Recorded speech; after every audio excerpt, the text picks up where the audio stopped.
كم مرة سمعتوا عن حد بدأ مشروع صغير بحماس وفرحة، وبعد شهور قليلة جدا تلاقي المشروع ده قفل وخسر فلوسه ومجهوده؟ السؤال هنا، ليه ده بيحصل؟ هل الفكرة كانت وحشة؟ ولا هل السوق كان وحش؟ ولا احنا اللي مش عارفين نبدأ صح؟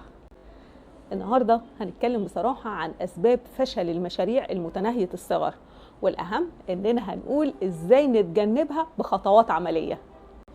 أهلا بكم يا شباب، معكم دكتورة إيمان عليوة، خبيرة ريادة الأعمال والتوظيف، خبيرة في مساعدة الشباب إنهم يبدأوا مشاريعهم ويكملوا فيها صح. في قناة عالم البيزنس هدفنا نساعدكم خطوة بخطوة عشان تحولوا أحلامكم لمشاريع ناجحة. يلا بينا. وعن أول سبب من أسباب فشل المشاريع متناهية الصغر. السبب الأول، اختيار مشروع مش مناسب للمكان أو مفيش موارد في المنطقة اللي هتشتغل فيها. تخيل مثلا إنك تفتح مشروع عصير قصب في قرية ما فيهاش زراعة قصب، أو في مكان ما تعرفش تجيب منه القصب اللي انت هتشتغل بيه. تعالوا كده نركز في حاجة، مش ملاحظين ان اغلب عصاير او المحلات اللي بتبيع عصير قصب يا اما اسمها السوهاجي يا اما اسمها الصعيدي يا اما اسمها القناوي، خصوصا السوهاجي؟ دي ما لفتتش نظركم؟ الحقيقة ان احنا اكتر بلد بيكون متوفر فيها زراعة القصب هي الصعيد، عشان الجو بيبقى مساعد على زراعة القصب، وعشان كده الصعايدة وخصوصا السوهاجيين بيعرفوا يوصلوا للمادة اللي بيشتغلوا بيها وهي القصب. تخيل لو هو معرفش يوصل للقصب، هل هيقدر يفتح عصير قصب او مشروع عصير قصب ويكون ناجح؟ نفس الفكرة. فلازم اختار المكان المناسب للمشروع اللي اقدر اوفر فيه او يكون متوفر فيه الموارد اللي محتاجها المشروع بتاعي. نقول مثال تاني، مشروع الملابس مثلا في قرية صغيرة، في مش ممكن هقدر ابيع كتير لان الفئة عندي اللي هتشتري اللبس قليلين، فطبيعي المشروع هيكون متعب جدا في تنفيذه، مش هيكون سلس. طيب تعالوا نشوف الحل. الحل ايه؟ قبل ما تبدأ اي مشروع اعمل بحث بسيط، شوف السوق محتاج ايه، شوف الناس في المكان اللي انت بتشتغل بيه فيه هيشتروا ايه او بيشتروا ايه. دور على الموارد المتوفرة في المكان، موارد متوفرة ولا هتضطر تجيبها من بعيد وتغلي كده التكلفة؟ اعقلها وتوكل. السبب التاني، المشروع مش مناسب لمهاراتك. في شخص كده تلاقيه مش بيعرف في الميكانيكا نهائي، وتفاجأ انه فتح ورشة ويقول لك ما هي الورش بتكسب وانا هجيب صنايعي ممتاز هعتمد على ناس هم اللي يمشوا لي مشروعي. او مثلا شخص مش بيعرف يطبخ ومالوش ابدا في الطبخ وتلاقيه يفتح مطعم. الحل، اختار مشروع ليه علاقة بمهاراتك او حاجات انت بتحبها او حاجات تقدر تتعلمها بسرعة. مشروعك لازم يكون جزء منك، جزء من احلامك، جزء من طموحاتك، جزء من اهدافك عشان تقدر تستمر فيه. السبب الثالث، مش عارف الناس محتاجة ايه. ممكن تفتح كافيه شيك جدا بس في منطقة معظمها عمال بيدوروا على أكل سريع ورخيص، كده عمرك ما هتعرف تبيع. الحل، انزل اسأل الناس، اعمل استبيان بسيط، اسأل أصحاب المحلات، اعمل بحث سوق، اعرف ايه المطلوب فعلا قبل ما تصرف جنيه واحد بس في مشروعك. السبب الرابع، حسابات غلط بين المصاريف والأرباح. كتير بيبدأوا مشروع ويقولوا أكيد هنكسب ويصرفوا من غير ما يحسبوا التكاليف صح، فجأة يلاقوا نفسهم خسروا. طيب الحل إيه بقى؟ قبل ما تبدأ مشروعك اعمل ورقة فيها كل التكاليف اللي هتحتاجها، الإيجار، الخامات، الكهرباء، المرتبات، وقارنها بالإيرادات المتوقعة. لو مش مكفية استنى ما تبدأش وابدأ خطط تاني. السبب الخامس، خلط فلوس المشروع بفلوس البيت، ودي أشهر غلطة في عالم الأعمال. تكسب 1000 جنيه من المشروع تصرف نصهم في البيت، وبعدها مش لاقي راس مال تدور بيه المشروع بتاعك. طب ايه الحل؟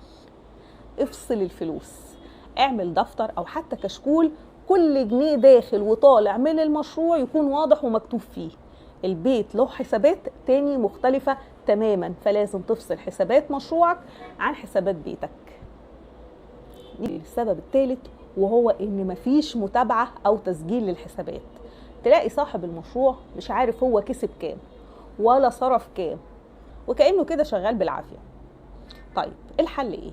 حتى لو ورقة وقلم او اكسل بسيط على الموبايل، سجل كل حاجة. الارقام هي البوصلة بتاعة مشروعك، هي اللي بتوضح لك انت ماشي ازاي ورايح فين، انت ماشي صح ولا ماشي في الاتجاه الغلط، وايه اللي تقدر تعدله. لازم الحاجة تكون مكتوبة ومتسجلة بالورقة والقلم، خصوصا الحسابات. السبب السابع، تسعير غلط.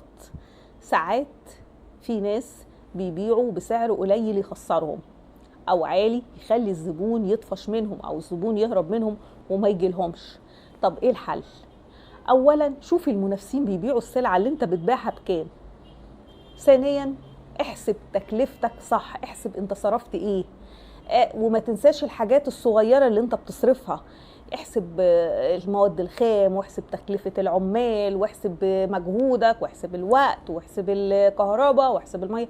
احسب تكلفتك كاملة وزود ربح معقول. ولما توصل للنقطة دي ابدأ انزل السوق وشوف الناس او المنافسين بتوعك بيبيعوا نفس السلعة دي بكام. اهم حاجة السعر يغطي التكاليف ويخلي الزبون راضي وهو بيشتري السلعة منك عشان يجيلك باستمرار. السبب الثامن، مفيش تسويق او العرض بتاعك سيء. ممكن المنتج يكون ممتاز بس محدش عارف عنه حاجة، او شكله معروض بشكل ما بيجذبش حد. طيب ايه الحل؟ التسويق مش لازم يكون غالي، ورق مطبوع صغير، صفحة على الفيسبوك او على الانستجرام، تصوير المنتج بشكل شيك كده ونضيف. العرض بيفرق جدا جدا جدا مع العميل بتاعك. السبب التاسع، راس مال قليل جدا. ناس كتير بتبدأ براس مال قليل وفي أول أزمة يلاقوا نفسهم مش قادرين يشتروا خامات أو يكملوا تشغيل المشروع. طب إيه الحل؟ قبل ما تبدأ جهز نفسك إن معاك مصاريف تكفيك 3 شهور تشغيل على الأقل. يعني حتى لو ما كسبتش أول 90 يوم المشروع يكمل وما يوقفش، وتضمن إن مشروعك يفضل واقف على رجله. السبب العاشر هو الإهمال في الجودة والنظافة والتغليف. الزبون ممكن يجربك مرة، بس لو المنتج مش نظيف أو التغليف بتاعه سيء عمره ما هيرجع لك تاني. الحل؟ خليك مهتم بأدق التفاصيل، نظافة، تعبئة، تغليف، حتى شكل البضاعة وهي متقدمة. الانطباع الأول بيفرق جدا في الحاجة بتاعتك. يا شباب، المشاريع الصغيرة مش بتفشل عشان السوق وحش ولا عشان البلد ما فيهاش فرص، بتفشل غالبا بسبب أخطاء احنا ممكن بسهولة نتجنبها. لو ركزت في اختيار الفكرة الصح، حسبت مصاريفك، فصلت فلوسك عن فلوس الشخصية بتاعتك أو فلوس بيتك، اهتميت شوية بالتسويق والجودة، مشروعك هيكبر وهيبقى بداية طريقك للحرية المالية. موضوع محتاج صبر وخطة، مش مجرد اندفاع. بس صدقني اي خطوة صغيرة صح هتفتح لك ابواب كبيرة جدا. لو نفسك تبدأ مشروعك ومش عارف تبدأ منين، تابعنا هنا على طريق البيزنس. كل اسبوع هنزل فيديو هيساعدك انك تبدأ وتنجح. كنت معاكم دكتورة إيمان عليوة، خبيرة ريادة الأعمال والتوظيف، وده كان جزء من رسالتي معاكم على قناة طريق البيزنس. ما تنسوش تعملوا اشتراك وتفعلوا الجرس عشان توصل لكم الفيديوهات الجاية واللي فيها أدوات وخطوات عملية هتساعدك تبدأ وتنجح. وخلي دايما شعارك ابدأ صغير واحلم كبير.